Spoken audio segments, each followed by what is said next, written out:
Today, we are going to look at the brand new Microsoft Office 2021, which just recently came out, and we are going to compare it to Microsoft 365. If you want to get the desktop apps for Word, Excel, and PowerPoint, you'll have to choose one of these options. Before we get started, if you want to watch more videos like this one, please consider subscribing. All right, let's check this out. So what is the difference between these two different options? Well, the main factors that will likely make your decision have to do with the price and also the features available. With Office 2021, you pay a one-time fee and you get a perpetual or lifetime license to Office. So if you're still using this copy of Office that you bought, say 6 years from now, you don't have to pay Microsoft again. Office 2021 comes in two different versions. You have Home and Student, and that costs $150. With that, you get the desktop apps for Word, Excel, PowerPoint, OneNote, and you also get Microsoft Teams. There's another version called Home and Business. That costs $100 more, so $250, and you get everything that's included in Home and Student, but you also get the addition of Microsoft Outlook, plus you can use it for commercial purposes.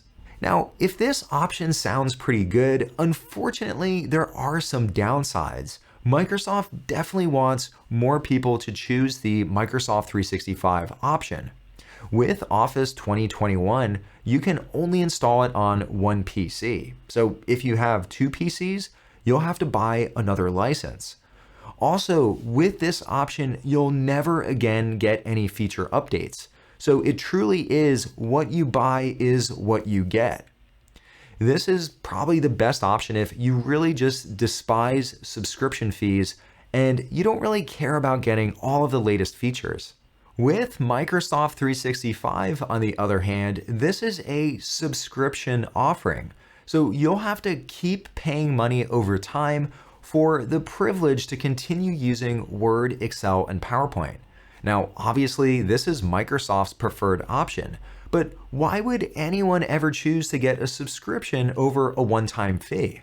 With Microsoft 365, you'll actually end up paying less in the first 2 years. With the individual plan, it's $70 per year.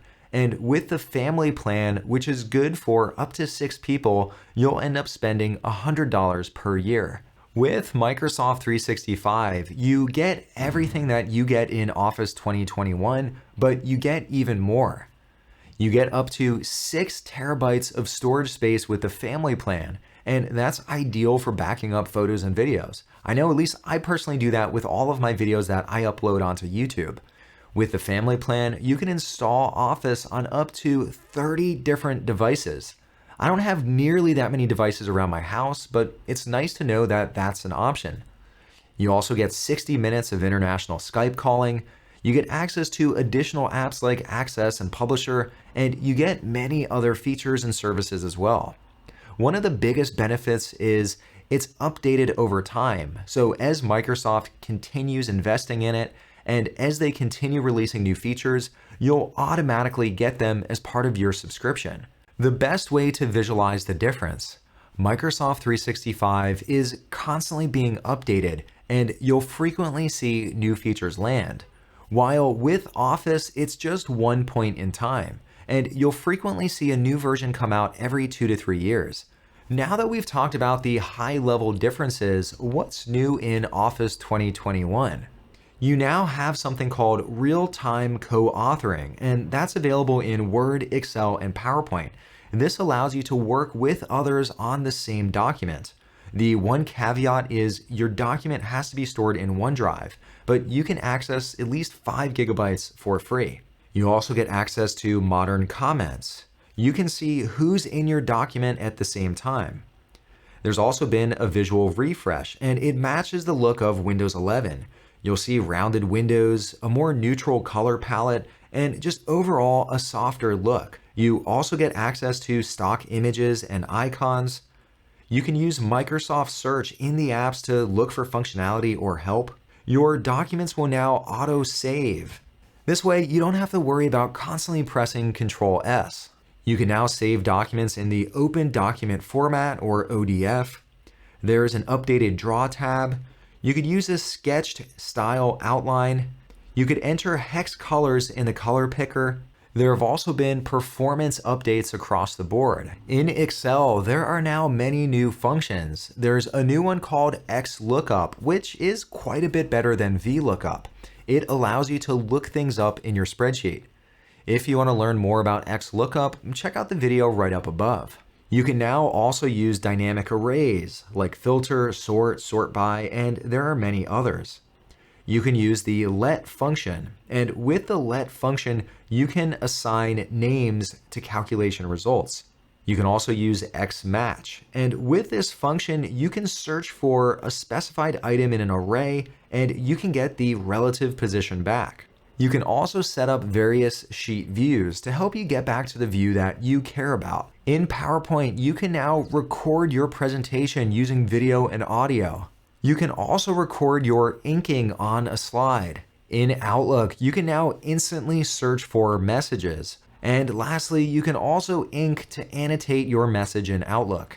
In Word, there's something new called line focus, which helps you read a document by just focusing on one line at a time.